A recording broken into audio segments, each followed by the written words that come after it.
इस संबंध में बहुत सारी कथाएं प्रचलित है।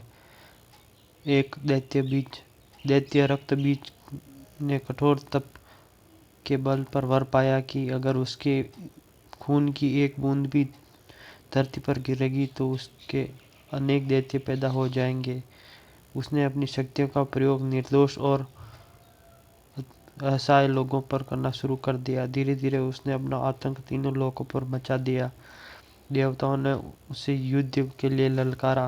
भयंकर युद्ध का आगाज हुआ। देवता अपनी पूरी शक्ति लगाकर रक्त बीज का नाश करने को तत्पर थे, मगर जैसे ही उनके शरीर की एक भी बूंद धरती पर गिरती, उस एक बूंद से अनेक रक्त बीज पैदा हो जाते। सभी देवता मिलकर महाकाली की शरण में गए। माँ काली असल में सुंदरी रूप भगवती दुर्गा का काला और डरावना रूप है, जिसकी उत्पत्ति राक्षसों को मारने के लिए हुई थी। माँ काली ने देवताओं की रक्षा के लिए विकराल रूप धारण कर युद्ध भूमि में प्रवेश किया। माँ काली की प्रतिमा देखे तो देखा जा सकता है कि वह विकराल माँ है, जिनके हाथ में खप्पर है, लहू टपकता है तो गले में खोपड़ियों की माला है। अगर माँ की आंखें और हृदय से अपने भक्तों के लिए प्रेम की गंगा बहती है। महाकाली ने राक्षसों का वध करना प्रारंभ किया, लेकिन रक्त बीज के खून की एक बूंद धरती पर गिरती तो उनके अनेक दानव का जन्म हो जाता, जिससे युद्ध भूमि में दैत्यों की संख्या बढ़ने लगी।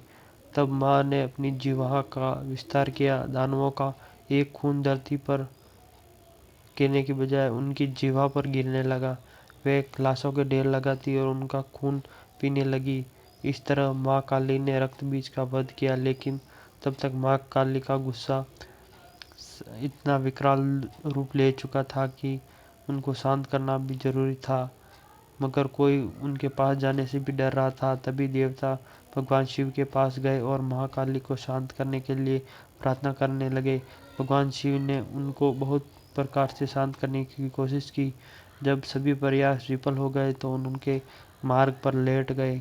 तब उनके चरण भगवान शिव पर पड़े तो वे एकदम से ठिठक गई और उनका क्रोध शांत हो गया।